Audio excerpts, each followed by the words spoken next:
Today, Nigeria faces one of its most challenging moments. The rising tide of insecurity marked by activities of terrorists, bandits, and criminal groups has cast a long shadow over our national life. While inflation, fuel and energy costs, unemployment, and governance issues remain pressing concerns, insecurity has become the dominant issue, threatening both economic stability and the safety of citizens. Nigerians are calling on the federal government to take decisive action to restore peace and order. Tonight, we turn to a voice that carries weight in both the energy sector and organized labor. He's the president of the Petroleum and Natural Gas Senior Staff Association of Nigeria, PENGASSAN, and also the president of the Trade Union Congress, the TUC. Comrade Festus Osifo joins us to discuss insecurity, the economy, and the broader challenges confronting our nation. I want to start off with your briefing on insecurity in the country. Yeah. And I would like to, if you could help us get the position, because we're talking to you now as the president of PENGASSAN. Yeah. Yes. Correct. So if you were to tell us, what did you people arrive at as your own solution to the pressing issue of insecurity in the country? Yes. Yesterday, we had our National Executive Council meeting in PENGASSAN, whereby we tried to explain the state of insecurity in our country. Larry, if you recall, the last 3 weeks has been very difficult, for us as a people. So when we looked at it, we first of all checked what has changed, before President of the United States made those comments.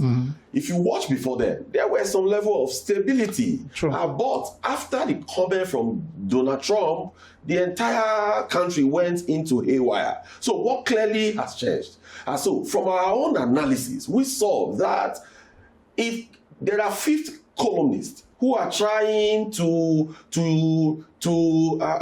take advantage of what President Donald Trump had said, so that probably for them to invade, Nigeria and all that. And for us, that is not how statement behaves. So we came up with a position yesterday that government should, over the years, we have been hearing that they have the names of sponsors of these terrorists, right? But we don't know them.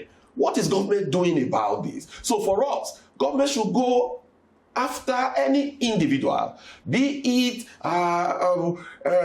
former governor, be it a former president, be it a current, irrespective of the class of that individual, government should go after them and bring them to book. We charge the president that beyond, yes, it's good to keep changing army chiefs, no doubt, but beyond that, there should be huge investment on equipment. There should be huge investment on technology, because we said in our NEC meeting that it's very, it's a country that is safe, that could build roads. It's a country that is safe, that could build schools. Today, we shut down unity schools, right, across major parts of the country. Most states have also... A lot of states in the north, they have the people from boarding house shut down those schools. Yes. It's because of insecurity. Yes. So what we are saying is that let's look at our budget. Let's look at our funding structure. We should look at those areas whereby they are not 100% necessity for now. The government should send a variation to the National Assembly or environment for some of these funds to be moved into fighting insecurity, to be moved into buying fighter jets, buying the equipment that our military needs.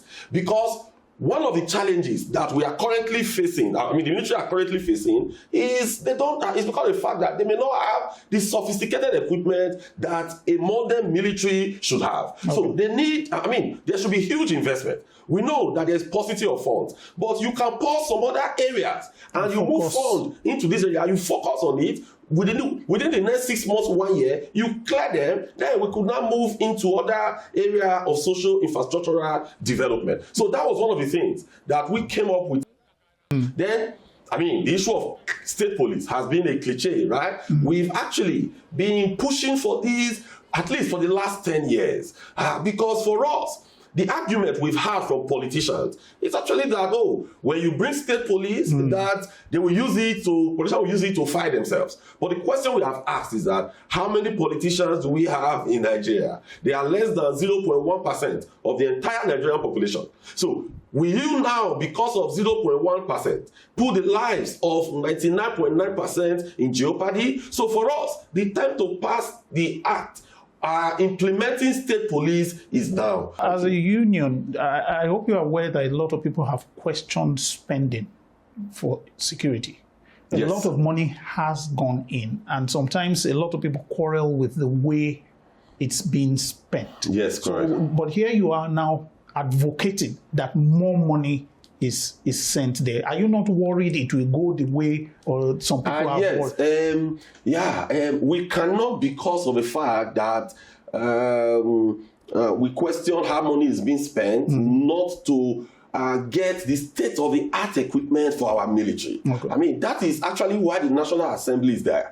I mean, in the Senate, in the House of Reps, you have Committee on Defense, you have Committee on Army, Committee on Police and Navy and all that. Force, that ought to be their function, to oversight the executive and ensure that any dime appropriated is spent properly. So for us, transparency is key, right? So even when they are moving money from one aspect of the budget to buy this equipment, the government should be transparent with the citizens. They should be transparent with us, telling us, okay, we are moving 5 trillion naira that is supposed to go to XYZ. We are using it to buy fighter jets. What's the cost of the fighter jets? How many of the fighter jets are they? We are using some of them to equip our Navy. These are the equipments that we are buying. This is the source that we are getting the equipment from, and this is the cost. So for us, that transparency is required. It's key. Oh, yeah. Okay. I know you spoke, and you've spoken extensively on the issue of insecurity, so I may leave that now so that we move on to other matters. I'd like to get your view on the recent dispute between the labor union and I think that was NUPENG and the private refinery of Dangote. Taking up from, I know that has been resolved, but what is the update on them? They were reported to have reinstated the workers. What's the update? Yes, first, for us, and we've said this severally, now we are very, very happy that Dangote Refinery is in Nigeria. Because if companies don't exist in the oil and gas industry, we will not have members to unionize, right? So the fact that Dangote Refinery is there, it's even why we are talking about unionization of members. So as of today, you know, there was a release from federal government to say that these people, they should be deployed, you know, to companies within Dangote Group. And the catchword there was redeployment. But when the letter started coming out, it was like a fresh employment.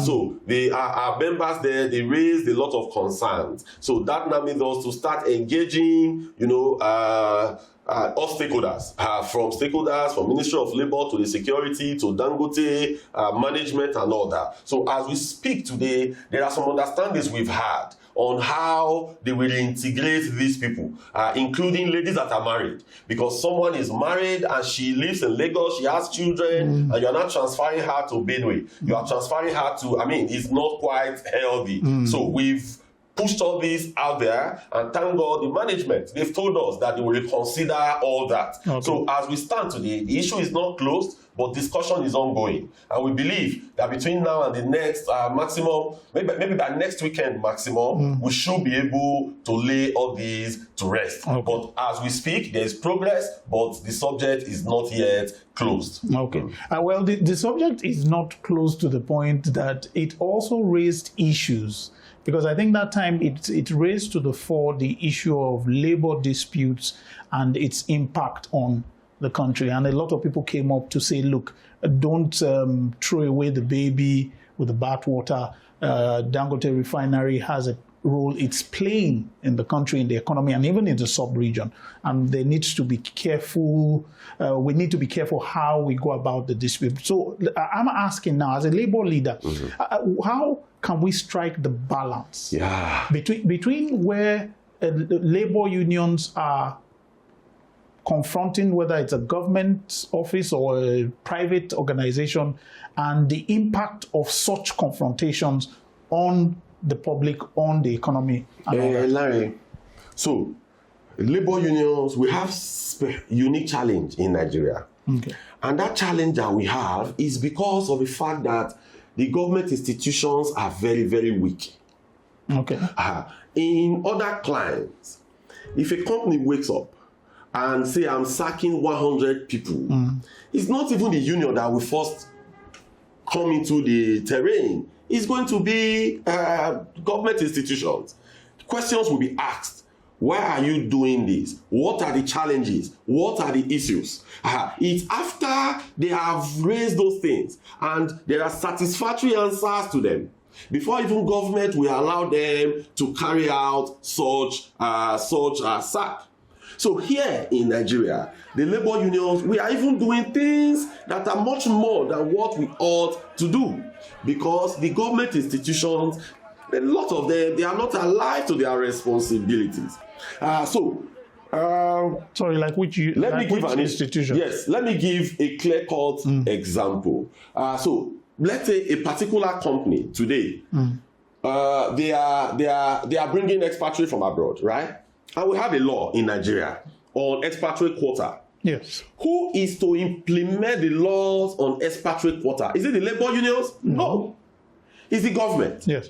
It's the government institution that should implement. Yes. So now, from the Ministry of Interior, yes, right, to the Ministry of Labor, to immigration, and all that. But when we our function as labor unions, we are supposed to flag such issues, yes, to say, in company XYZ, this is what is happening there. We write a letter to the responsible government agencies. They will swing it to action, right? And get the company to obey the laws of the land. True. But what happens in Nigeria, you can write 100 letters, those institutions, they don't move. At best, they could have 1 or 2 visits, they could back, but they will not be able to bite. So in that instant, labor unions will now rise. Go to that company and say, no, these foreigners that are working here, they are violating the expatriate quota. They need to go.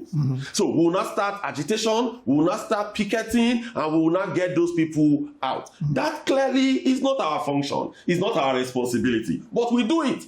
So now, today, a lot of this, I can give you countless examples. If you go to Angola, Larry, if you work in Angola, after 3 years, nobody will renew your permit. You must leave Angola. As an expatriate. You must leave Angola. You will go outside your country. You spend like 1 or 2 years before you can reapply again to come back.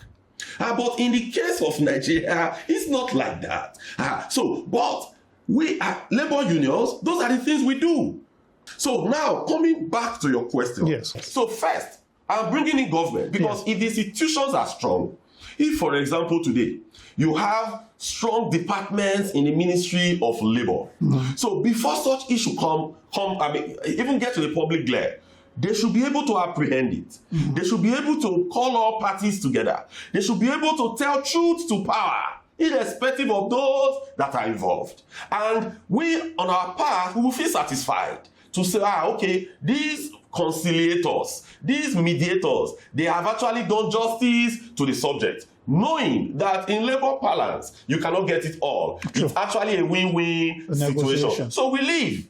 But in this case, when you go to most of these institutions, most of them, they are scared to actually tell truth to power. They are scared to actually rock the boat. So they will keep going in circles and in circles. So that is why you actually see, there is no labor union that knows its onions. There is no labor leader that prefers strike to conversations on the table. Because even when you strike, you have to come to the table to discuss. Yes. Even when you strike, it takes a lot of energy to organize. It takes a lot out from you. Sleepless night to start putting structures in place, organizing so that the strike will be effective. And so, if we have the alternative of coming to the table to have a conversation, we don't always run away from that. But we always come to the table when we believe that the conciliators, that the arbiter, that it will be fair to all that is concerned. It's interesting to hear you say this, because a lot of people feel Nigerians, we have too many strikes. And we were like, is it that our own unions prefer strikes? No. If you look at these strikes that we are talking about, from all sectors. Yes. Look at currently Joheso is on strike, yes. right? NAT just finished. Yes, resident doctor. Then look at the issue of ASU. It's still brewing, around the corner. So really, if you dig down, you will realize that what's actually causing the strike. Larry, I've reached an agreement with you. Yes. We had a dispute. We reached an agreement, and you are supposed to keep to your side of the bargain. I also keep to my side. But few years down the line, you are not doing what you have said you will do. I come to you, I explain to you, these things. Look at the timelines. You actually said in 2 months, you will do this. In 6 months, we will be here. But currently, we are not there. What are you saying about it? Then you will not start dilly-dallying. I will give you time again to say, okay, let's say 6 months is too short. Let's make it 1 year. After 1 year, you have not moved a needle. Then we come back again. After 1 year and 6 months, we are still where we are. What do you not expect me to do? So, President, I'm wondering now, yes. Are some of these agreements, can they not be legally binding? So that it is the court that this whole dispute resolution, that it's now something that the court has taken a judgment on. Larry, you live in Nigeria. I'm a Nigerian as well, right? And we know, we don't always like taking swipe of our judiciary, but we understand the state of our judiciary today as a country. Just show me how many cases the ruling party today brought before the judiciary that they have lost.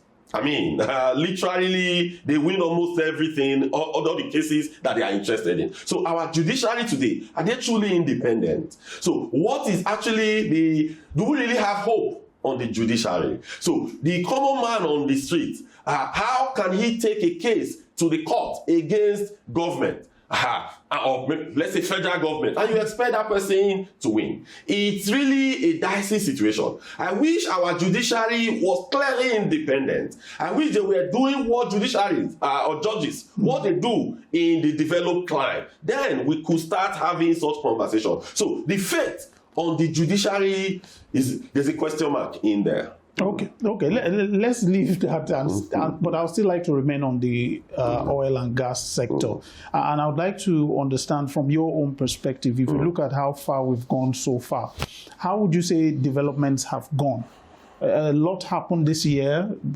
We feel a lot of people say the president has helped a lot in the oil and gas industry. Dangote has come on stream. The fuel subsidy has been removed.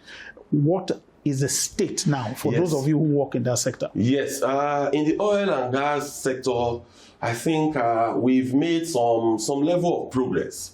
Since the PIA was passed in 2021, so we have made some gains, but we still have a long way to go.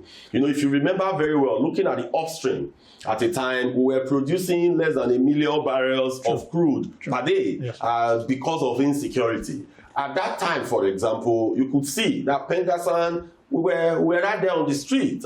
We had a protest that, we moved to the Inspector General's office to lay our complaint. So that something must be done. So for us as PENGASSAN, we sensitized our members and we kept working around the clock with the security agencies to see how the crude oil theft could be a thing of the past. Thank God today, that has achieved a lot of results. thank God today, the securities apparatus that was put in place has yielded some level of results. But we still have some miles to close. So in terms of the upstream, yes, the pipeline infrastructure, the security situation has improved. And also with some of the executive orders that the president also passed, it has also helped in incentivizing investment, because we tell them every day, it's not sufficient to sit in the National Assembly and you just pass laws upon laws in the oil and gas sector that would drive away investment.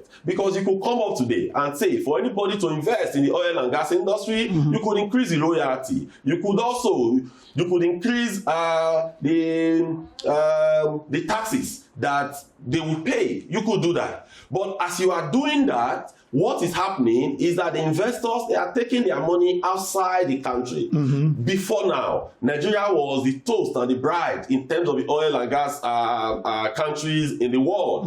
But today, literally, there is crude oil deposit across almost all countries in Africa. Before now, you could count Congo, you could count Angola, you could count Algeria, you could count Libya and Nigeria. But today, I can count for you over 30 countries in Africa where you have good deposit of oil and gas. So if Nigeria is not okay for them, they move to Mozambique. And if Mozambique is not okay, they take their money to Guyana. You need to see the level of investment that is going on in the gas fields in Mozambique. You need to visit Guyana and see how ExxonMobil is investing seriously over there. The reason is very simple.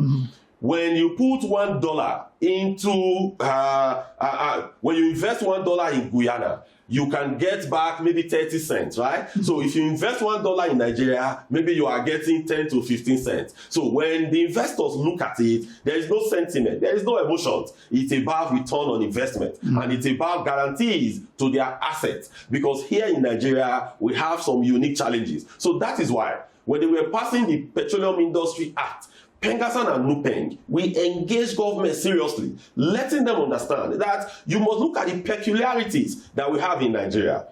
Larry, if you go to fields in Angola, you are going to see a field, you will not even see security vessels around such fields.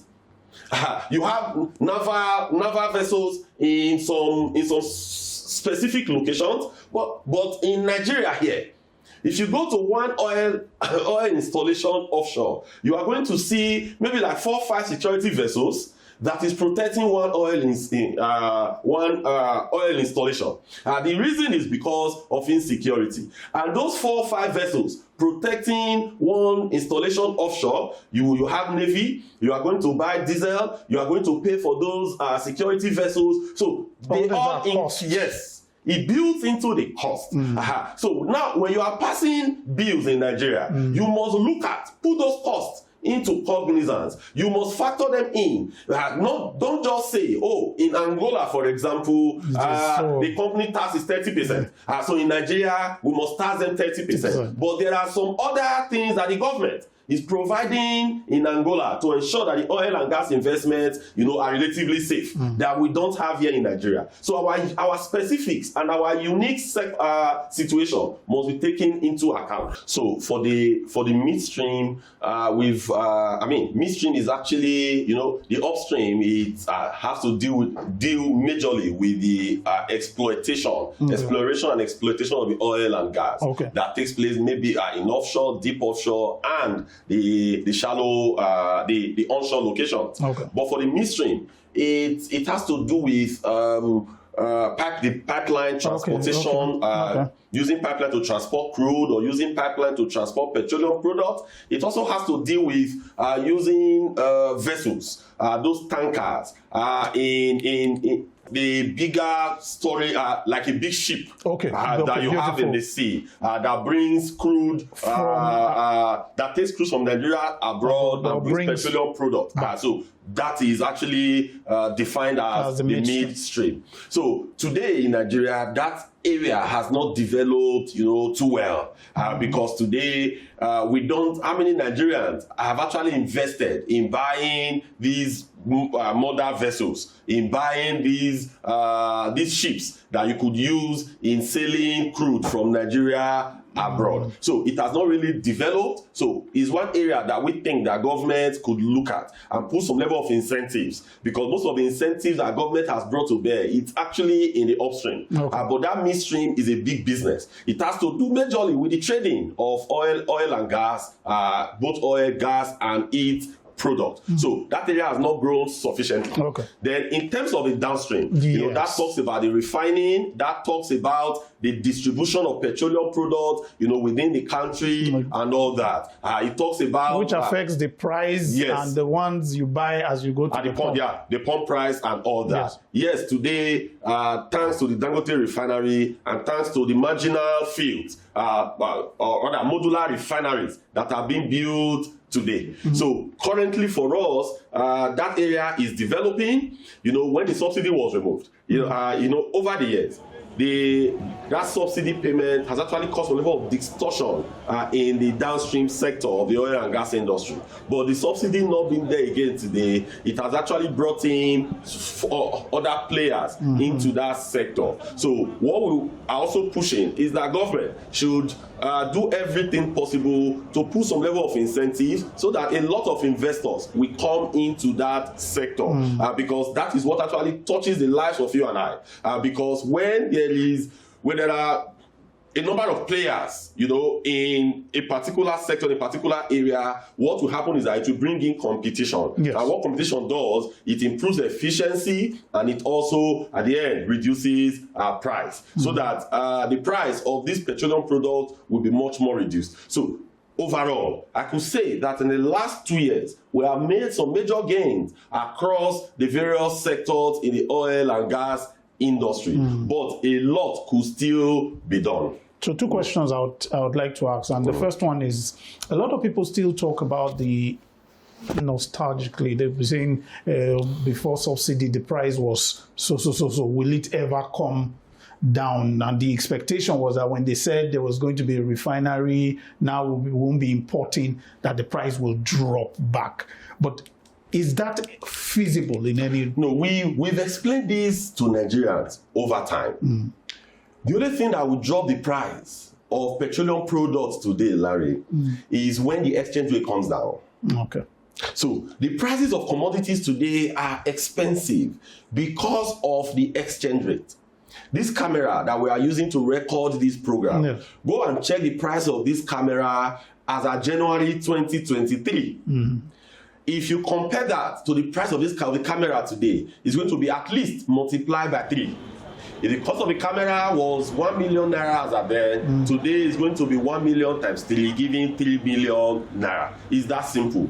It's the exchange rate. So now, the exchange rate factor is affecting the pump price today.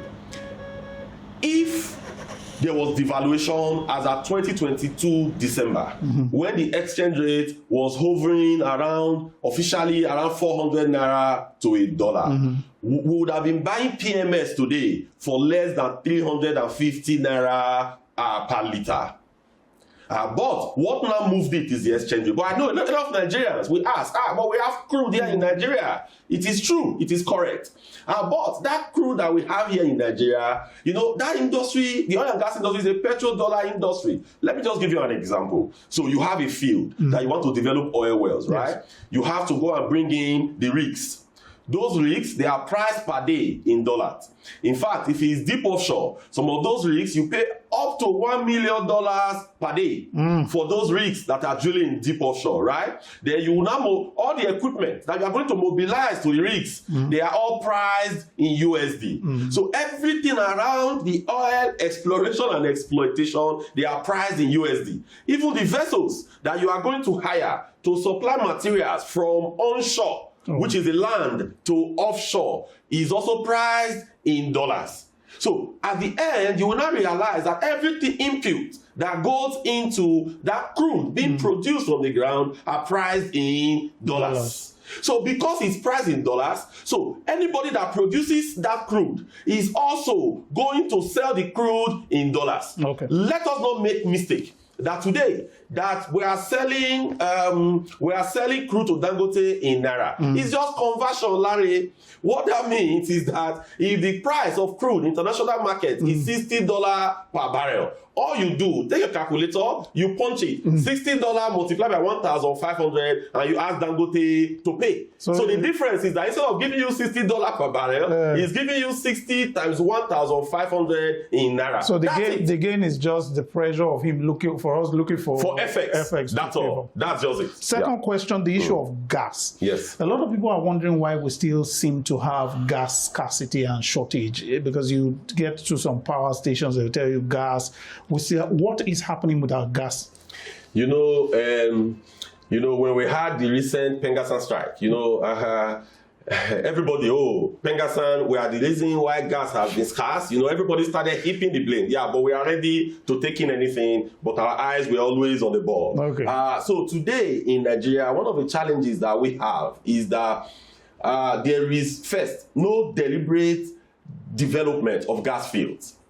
So now, you have some fields that are 100% gas, no oil. Okay. Right? But you have some fields that have oil, but it has gas as well. Yes. In fact, almost all fields that have oil have gas. Yes. But there are fields that the oil is not of commercial quantity, but you have a lot of gas there. If you go to a place like Qatar, for example, they produce gas. They are one of the highest producers of gas in the world because most of their fields are gas fields. But here in Nigeria, if a company is doing exploration and discover that you have gas there, they will just tend to leave it and focus much more on the ones you have oil. So now, as you are producing the oil, gas is also coming out. We call such gas associated gas because it's associated with oil. So when this gas comes out, sufficient number of these gas are fled, while some part of this gas are sent to NLNG. So when you send gas to NLNG, there is a high tendency of you getting your revenue, right? Because it's a structured organization. So when you sell to them, they pay you. But for those that we now use to convert to local production, there are issues regarding pricing. There are issues regarding getting even the funding. Even sending gas at times to those turbines, to those gencos. At times, you see companies will be rationalizing because most of these gencos could be owing them for months, for years without paying. Except government breathe on their neck, they will not want to even send gas to genco. So there are issues around availability, as you have said, because most of the companies producing gas prefer to sell those gas to those companies that are going to pay them in bulk. What do you think can be done? Yes, it's government. There must be government deliberate policy to say that a certain percentage of the gas that is being produced must be dedicated for domestic consumption. So government must come up strongly on that. And again, for those companies that are involved in that sector, there must also be some level of, I know government cannot keep spending in private organizations, right? But that enabling environment must be created for them to strive. Because for us, we are talking about cleaner energy. Yes. Nigeria should move past using firewood to cook, right? We should move past using kerosene to cook. The cleaner form that is gas should be encouraged. Yes. So beyond those executive orders that the government is giving in the upstream, in the midstream, we should focus specifically as well on the downstream. Okay. I would like you to very quickly talk to us about the Nigerian National Petroleum Company Limited. Recently, they came out with a financial statement, which a lot of people felt was a new dawn in saying that they declared some profit.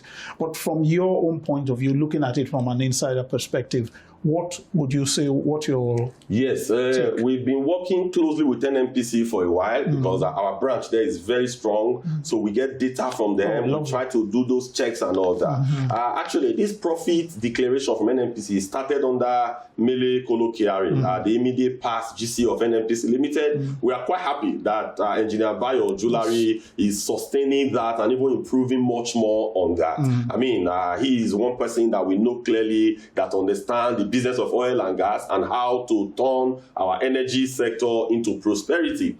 So clearly for us, those profits, yes, they are real. I mean, there is no company that will sit down and start cooking books and declaring trillions. At the end of the day, the money is nowhere. No, they are real. But we think that with the size of NNPC and with the assets that they are sitting on, we think that they can do much more. It's good. In the last 4 or 5 years, we started seeing profits, unlike in the past, where it was losses upon losses upon losses, right? But this trajectory should be sustained. But beyond sustaining it, we have to move a quantum leap. I mean, we can do much more because those assets are there. We should turn those because today, Larry, if you go to some of the fields, a field, for example, that ought to be producing, let's say, 50,000 barrels of crude per day, or 50,000 barrels of crude oil equivalent per day, maybe doing like 10,000 barrels. The reason is actually because, you need to carry out some operations, some walkover operations. What's walkover operations are for our viewers? A field is supposed to be doing... it's just like a farm, all right? You have a farm, so this farm is supposed to be producing 20 tons of tomatoes per annum, but it's not producing 10 tons. The reason is because maybe there are weeds in the farm, right? Maybe you need to put fertilizer in the farm. You need to increase the manpower. So when you do all these, it will start producing up to 20 million barrels. So when we say walkover operations, it's actually removing the weed, putting manure and all that. So, but in the oil and gas industry, there are a lot of work that should be done in some of these reserves in order efficiency. To improve, to improve production and optimize those wells. So it needs investment. So what we are clamoring is that NNPC, we are happy that they are a company today. They are limited liability today. They are a limited liability company, unlike corporation in the past. So they should be able to attract funding to put into some of these fields so that they will stimulate production. They will make them much more efficient and optimize their gains from those respective fields. So we believe that NNPC can do much more, and we are charging them to do much more. In fact, over time, they should be reporting their profits in USD, because the oil and gas business in the world, it's actually a dollarized business. Because when you report trillions of naira, trillions, yes, it's much, but when you convert to USD, how much is it? So we know that with the focus of Engineer Bayo Ojulari and his team, we strongly believe that in the next 2-3 years, we'll start seeing those gains. And the partnership as well with NUPRC. NUPRC, they are the regulators of the upstream. And Engineer Gbenga Komolafe is doing fantastic work in NUPRC. So when that synergy comes together, we strongly believe that Nigeria will be better for it as a country. Are you satisfied with the work done on being done on the refineries? Yes. So for the refinery, for 15 years now, at least, during the time of Peter Esele till today, we have been clamoring that the refinery, we should bring about an LNG model. That is what we work. And thank God, we paid a visit recently to Engineer Bayo Ojulari. PENGASSAN team, we paid an official visit to him, where he told us clearly that is a model that they are now looking at. That model will work. Government, divest from it. Reduce your stake from 100% to 49% below.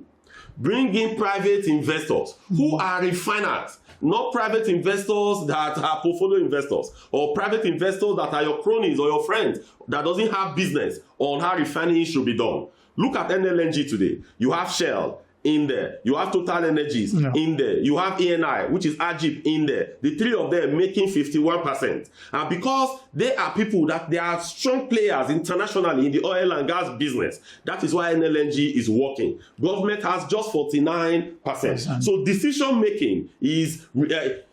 it doesn't lie on government. When the three of them comes together, look at the business case, look at the business model, take decision, they implement. Government will just follow. So in the refinery, that is what we have actually advocated for. Bring down your stake to at least, or at most, 49%. Then allow private refiners to come in and get the 51% stake. That refinery will work. Okay, we'll look forward to that. Let me take you now on your role as the president of the TUC.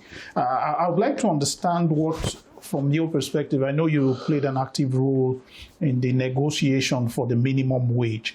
I would like to understand what is the state of implementation now? Yes. So for the minimum wage, actually, I think this was the minimum wage that a lot of states, as of today, in fact, when we had our last NEC meeting of TUC. So the NEC meeting, National Executive Council meeting, is a meeting whereby all the state council chairmen, all the state councils, secretaries, they'll be present in the meeting. So we did a roll call of where we are today in terms of minimum wage. I think it was just 1 or 2 states that were still finding it difficult as at April to implement. So the challenge, Larry, is not actually on minimum wage. Okay. The challenge is the consequential adjustment. Because minimum wage is for grade level 1, step 1.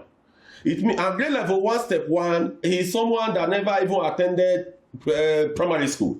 If you attend primary school, you're going to start from grade level 2, step 1, primary school certificate holder. So what that means is that if you're a primary certificate holder, you will not even earn minimum wage. You earn above minimum wage.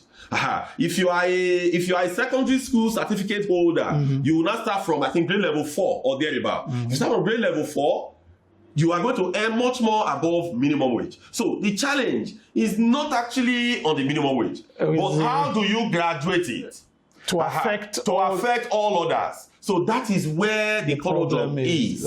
Because most of these states, you could hear some states just announce minimum wage is 80,000 naira. It's okay, no problem, we thank you. But how have you graduated?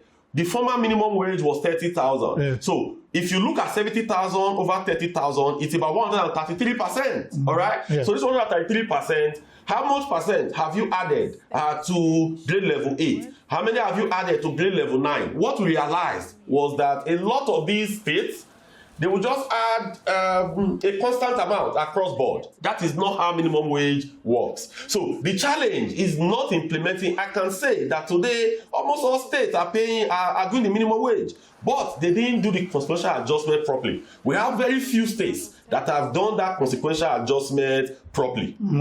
So there's a way it sounds like we've done it. Yeah, exactly. But they have not really done it. Exactly. Okay. Exactly. I would also like to follow up on some of the issues, because I know part of the agreement when those deliberations on the minimum wage was going on and agreed had to do with the issue of CNG buses. Yes. To help reduce transportation costs. Yes. And give more bite to the minimum wage. I don't know how well that has gone. Yes. We'll give federal government kudos in that regard. You know, we hardly praise government, all right? But when they do well, we do say it.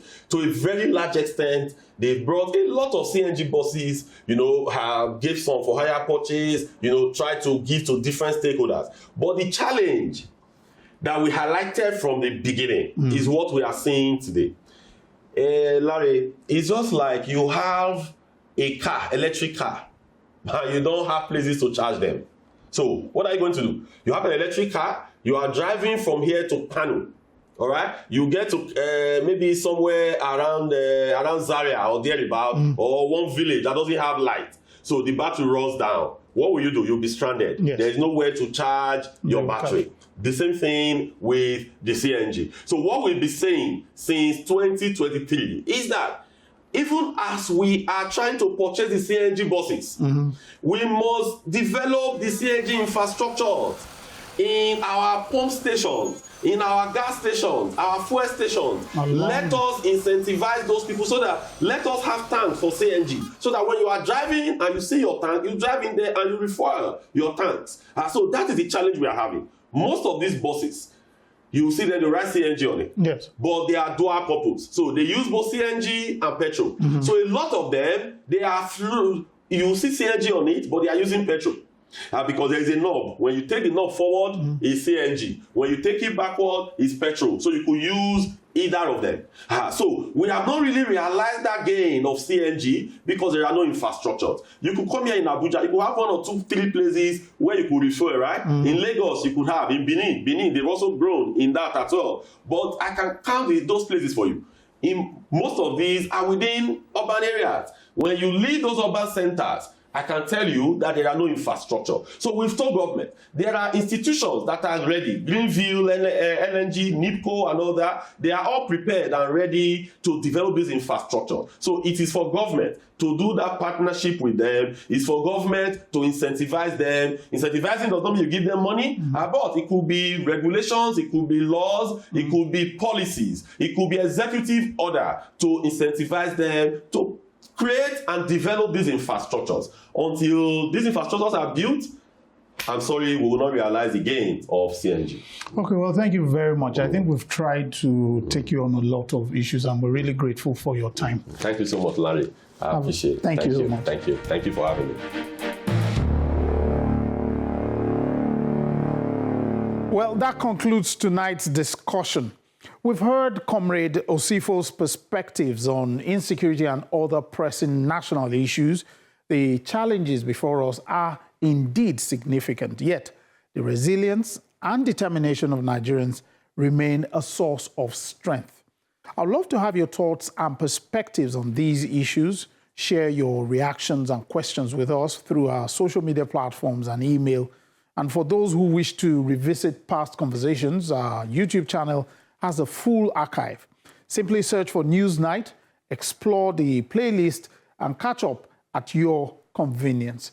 Thank you for being part of the conversation. Until we meet again, stay safe, stay informed, and bye.